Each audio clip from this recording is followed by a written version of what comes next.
ഇഹ്റാമിൻ്റെ വേഷത്തിലല്ലെങ്കിൽ കഅബയുടെ സൗന്ദര്യം കാണാൻ ഞാൻ തിരഞ്ഞെടുക്കാറുള്ള രണ്ട് സ്ഥലങ്ങളുണ്ട്. ഒന്നാമത്തെ നിലയിലെ തവാഫ് ചെയ്യുന്ന സ്ഥലത്ത് ആർച്ചുകൾക്കിടയിലൂടെ നിന്ന് കഅബയെ കാണുന്ന രംഗം, ഒരേ സങ്കല്പത്തോടു കൂടെ ലോകത്തിൻ്റെ വിവിധ ഭാഗങ്ങളിൽ നിന്ന് എത്തിയിട്ടുള്ള ആളുകളുടെ തവാഫ് ചെയ്യുന്ന കാഴ്ച കാണാനും പ്രത്യേക സൗകുമാര്യം.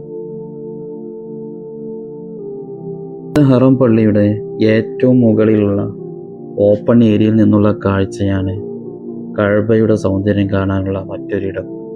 കഅബയുടെ മുകൾ ഭാഗമടക്കം എല്ലാ ഭാഗങ്ങളും കൺകുളിർക്കെ കാണുന്ന ആത്മീയാനുഭൂതി. ഹൃദയം തുറന്നു വെച്ച ഓരോ ദർശനത്തിലും ഈ ഒരു കാഴ്ച അവസാന കാഴ്ചയാവരുത്, ഇനിയും ഒരുപാട് തവണ ഇവിടെ വരാനുള്ള തൗഫീഖ് ഉണ്ടാകണേ എന്ന പ്രാർത്ഥന തന്നെയാണ് റബ്ബിൻ്റെ മുമ്പിൽ സമർപ്പിക്കുന്നത്.